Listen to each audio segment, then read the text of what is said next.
What's going on, guys? You are listening to the David F. Haas podcast, and I'm talking too loud and tripping my microphone, so I apologize if that did that. But yeah, thanks and welcome for coming to today's podcast. Um, this is like something that's been coming to my awareness recently that I think is going to be really a really great takeaway from this podcast, and I'm just going to get right into it. And it's this: it's the how to do anything has been written a million times. So whatever it is that you're struggling with to achieve, you want to make more money, you want to get into better shape, you want to become famous, whatever it is, you want a better relationship. That how has been written a million times, and because it's been written a million times, the knowledge of us for us to achieve whatever it is that we want to achieve is out there for us to tap into. Now, there's multiple ways to tap into it. The first way is we could read books, we could watch documentaries, we could get coaches, we could go on retreats, whatever it may be that we need to do. The information is out there for us to access. But there's also another way to access it, which is to tune into the collective consciousness and get quiet, get connected to the present moment. And it is in the present moment that the unknown is revealed to us. The unknown to us is the unknown of how to do something. Once you get quiet, that how will be revealed to you. We'll tap into that collective consciousness. So if that's the case, if the playbook, and I believe it is, I mean, just by using my common sense and my logic, I believe the playbook for how to do anything has been written already. So if you want to become successful, here's the how. Here's the guy that's already done it. Go learn from him. If you want to lose weight, same thing. Here's endless amounts of information on how to lose weight. Here's the guy that's done it. I can list people in my own life that I could go to right now and say, I need to know how to do this. Right? Can you show me? And they all can teach you. They can all show you how. But you still won't do it. And this is what this podcast is about. It's about, even though the how is out there, even though the playbook has been written, you're still not going to execute on whatever it is that you want to accomplish in this life. And that is the real thing that holds people back. That is why we have people that are playing at the highest level and we have people that are playing at average. It's because the people that are playing at the highest level has learned to transcend whatever it is that is holding you and I back from achieving the life of our dreams. Okay, so this is essentially what I help people do. Is I help people come to the awareness that they have created survival patterns. They have created belief systems. They have taken on programs that are preventing them from executing, preventing them from implementing the playbook that already exists out there. And what do those programs and survival patterns look like? Well, they look like the things that you have taken on to protect yourself. So I know I talk about this a lot, but in the emotional world, when we step on an emotional nail, the ego, which is just our mind, goes to work to make sure we never experience that pain ever again. And it does so through the creation of survival patterns. These survival patterns protect us from ever feeling the pain that we felt from stepping on that nail ever again. But then years later, our leg is falling off from gangrene. We're like, I just don't know why I can't become successful. And it's because we stepped on this nail. And the nail, let's use the example of we failed. We failed at something. We decided to take a leap, try out for the basketball team, and we failed. And in that moment, that was the nail that we stepped on. And in that moment, the mind went to work and said, whoa, this really sucks. I never want to experience this pain ever again. So what am I going to do? I'm not going to try out for any more teams. Right? I'm going to avoid confrontation. I am going to play small with my life. And now that you've become aware of this right here from this listening to this podcast, we can then go to work to uncover what it is we're protecting ourselves from. So in the example of not making the basketball team, we're protecting ourselves from the shame and the embarrassment that we felt when all of our friends made the team and we didn't. And then immediately our ego went to work to make sure we never experienced that ever again. And it did so by making us never put ourselves out there again. And it does all of this that we take on is all subconscious, meaning we are unaware that we have taken on this program. So years later, we're sitting and we're like, oh, I just don't know why I can't get ahead. Well, it's because we're still running the program. We're still running the program that we took on in grade 8 or as an 8th grader or as an 8-year-old, whatever it may be. That program is still running because you know what? We were never aware of it. So now that we're becoming aware of it, we can then begin to change it. With awareness, things begin to change. So now when you start looking at these survival patterns, the next thing is to go deeper and say, okay, I've created a survival pattern to never feel the shame and the embarrassment I felt as an 8th grader trying out for the basketball team. Okay, great. So now the next question being is, how do we let go of the shame? Because the shame is what we're so fearful of feeling. The shame is why we created the programs and the beliefs and the survival patterns in the first place. So if we let go of the shame, we let go of, or we get rid of all of the things that are protecting us from feeling because we no longer fear feeling it. So this is the process of letting go, and this is why I created my Letting Go school, because no one else out there is teaching this. The crazy thing about survival patterns is they give us more of what we don't want. So if we want to become successful and we're operating in the survival pattern of never put yourself out there because you're going to feel embarrassment if you fail, then guess what? We get more of what we don't want. We get more embarrassment because we end up living an average life and we don't ever take any chances. We don't ever take that leap. And then we feel embarrassed about our life of never taking that leap. And when we sit on our deathbed, we're going to regret our lives and be like, why didn't I just take that leap? And regret's a curious thing because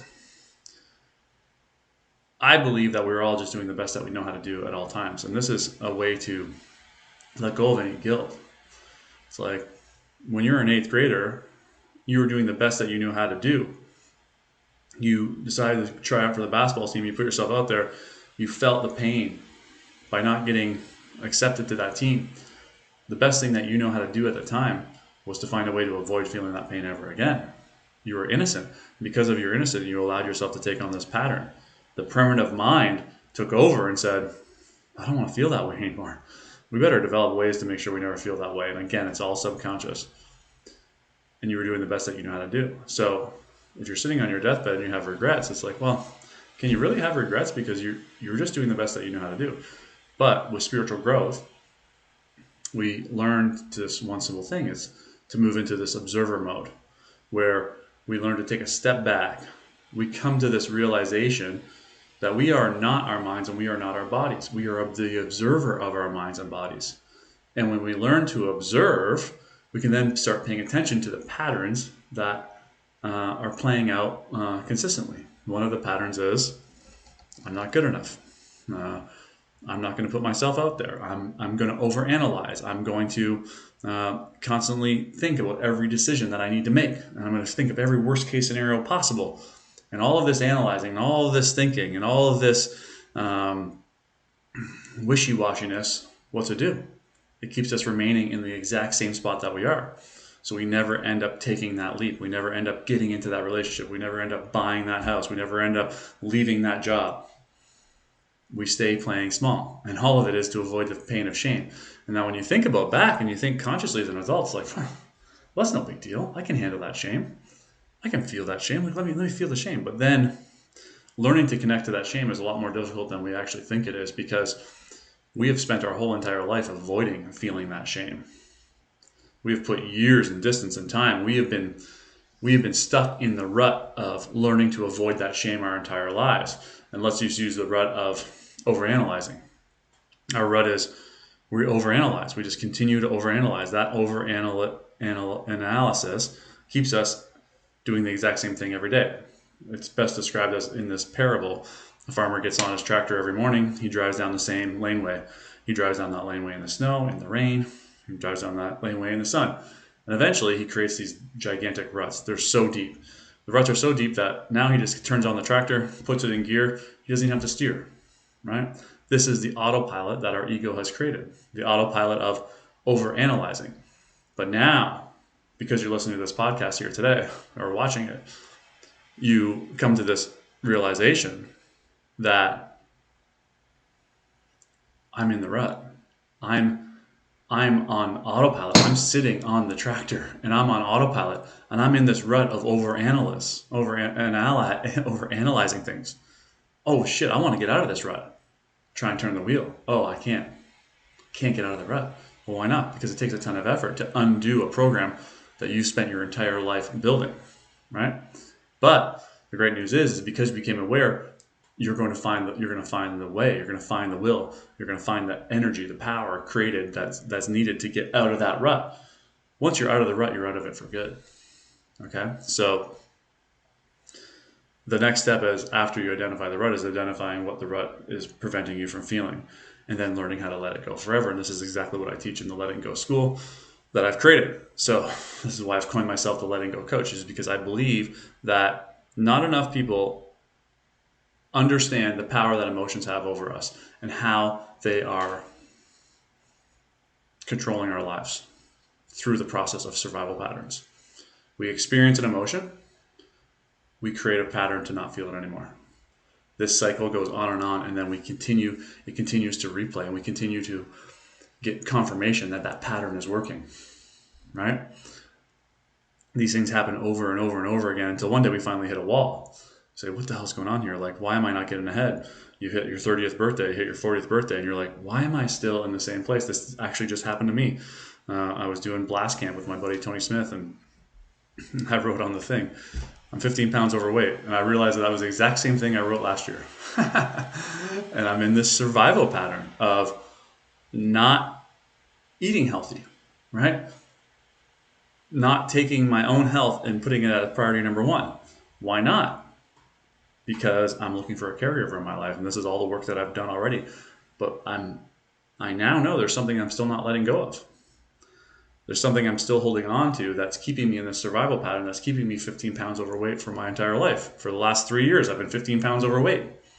Okay, and this podcast here, I'm admitting to you, it's like, even me, I spent 15 years dedicated to spiritual growth, and I'm still stuck on this one survival pattern, which is not taking charge of my eating habits. Exercise is simple for me. I exercise regularly, but it's about my diet for me. And that rut that I'm in, which is just eating chaotically, and I'm trying to self-coach myself here as I do the podcast, so I apologize if I'm kind of searching here, but I know at the root of this thing is that my whole entire life I've been looking for a caregiver because I never had a caregiver since I was 7 years old. So I've been looking for a caregiver my whole entire life. I know also that I'm supposed to become my own caregiver, but there's resistance to doing that. And I don't know why. Maybe you can comment below and you can figure it out. But see, this is the analysis that needs to be done for us to break free of these survival patterns. Without sitting there and looking within and asking, what is it that I'm still holding on to that's keeping me in this rut? Or what rut am I in? Well, I know I'm in the rut of eating unhealthy. Right? Okay. Why? That's the big question. It's like, why? I know Tony Robbins always says, like, the one question you can ask yourself to really create change is why? Why? I'm anxious. Why? I don't have enough money. Why? Right? Nobody loves me. Why? Right? And it's never about what's going on out there. When you're asking this question, we're never looking outside of ourselves. We're always looking within. We're not looking that we need to add another personal trainer. We need to add this. It's always about, well, what is it that we're holding on to? Again, this whole entire podcast is the 1, 2, 3, 4, 5 of eating healthy. I know it. I know exactly what I need to do, but I'm not doing it. Why not? Right? The survival pattern that I get caught up in is I need more information. Or maybe there's a better way to do it. Or maybe this diet will work. Or maybe this diet will work. So I catch myself in those survival patterns. I'm like, oh no, I got it all. I have everything that I need. What I don't have is the desire to get it under control. It's not critical for me, is the way I feel. And I need to get to the root of that and clear it. So now that I'm recording this on this podcast, I'm probably going to do that. But this is the process of spiritual growth. So the next thing I want to talk about quickly, because I won't take up too much time, I like these short little podcasts, is all of these things are tied to our level of consciousness. So we talked about taking a step back. So when we start to take this step back, when we start to observe our minds, when we start to observe our bodies, we can then begin to realize that we're saying the same things over and over to ourselves again. And what are we saying, right? Are we constantly caught up in guilt or regret? Are we constantly calling ourselves stupid? Or are we constantly projecting into the future? Whatever it may be. When we start to observe this, we can start to identify at what level of consciousness we're at. So if we're constantly in guilt or regret, we're probably at like level like 175. If we're constantly in anger and we're pissed off at the world, we're at level 150, right? Which is better than being at 75. But our level of consciousness directly affects the type of thoughts. So let me explain this again. We have the physical body. The physical body, whatever is happening in the physical body is directly related to what's happening in the emotional body. So the emotional body dictates what happens in the physical body. The mental body dictates what happens in the emotional body, and the spiritual body dictates what happens in the mental body. So they're like these levels: physical, emotional, mental, and spiritual. If you want to solve your problem, you want to solve it at the spiritual level, because then you solve it at all levels. So the point I'm getting at is your thoughts are a direct representation of what level of consciousness you're at. So if you're constantly in guilt, regret, shame, apathy, then you start to notice that. With the light of awareness, you can begin to change that. If you constantly are in the victim mindset, the world's against me, this is the type of language a victim would have.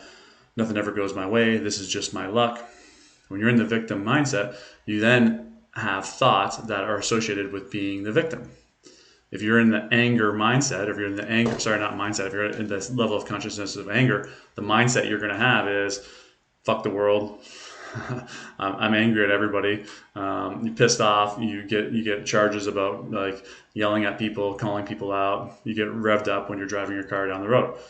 So your level of consciousness directly affects what's going on in the mind. What's going on in the mind directly affects what's happening in the emotions. What's happening in your emotions directly affects your physical body. So this is how we can heal from anything, is by learning to understand what's happening at our level of consciousness. And if we can learn to transcend and move up the scale of consciousness, then guess what? We improve physically, we improve mentally, and we improve emotionally. This is the process of spiritual growth. This is about moving up the scale of consciousness. This is what I'm dedicated my life to helping people do, is move up the scale of consciousness, because there is so much power in just moving up 1 point on the scale of consciousness. Your life can dramatically improve. If you go from the state of apathy to the state of anger, so if you go from apathy, I think it calibrates at 50. If you go to the state of anger, your life is going to dramatically improve. Yeah, you're going to be angry, but at least you have the energy to be angry. In apathy, there's no energy to do anything. Okay, so there's these huge shifts, and the critical level is 200, which is the critical level of courage or integrity. And once you hit that level, that's where the whole entire thing flips. Your whole entire life goes from force to flow. That's when you go from grind, hustle, hard work, sacrifice, the world's against me, nothing's ever going right, to everything is easy, everything is effortless, everything is flowing, everything I need will come into my life. Either way, it's going to be okay. These are the different states. And this is that dramatic level that we're trying to get to. So if you're listening to the podcast, this is your beginning, your awareness is like, we got to start shining the light of awareness on what it is that what we're holding on to. So for me, and this is the challenge I'm going to give to you, right after I get off this podcast, I'm going to say, where in my life am I stuck? And the number one thing I'm going to write is with my diet. Okay? What are the stories? What are the belief systems? What are the programs that I've taken on that have led me to remaining stuck in this area of my life? Where did this begin in my life? Right? I already know it began at age 7, when I was left on my own to take care of my own stuff, like take care of myself. If you leave a 7-year-old in charge of his diet, what is he going to eat? Right? I ate sugar, I ate candy, I drank pop, hot dogs. This was my diet as a kid. So where to begin in your life, right? How did it make you feel? And so when we start to tune into these things, then we can start, breaking free from the patterns that we created. So that's the challenge. Where in your life you're stuck? What belief systems, what stories, what survival patterns have you created to keep you remaining stuck?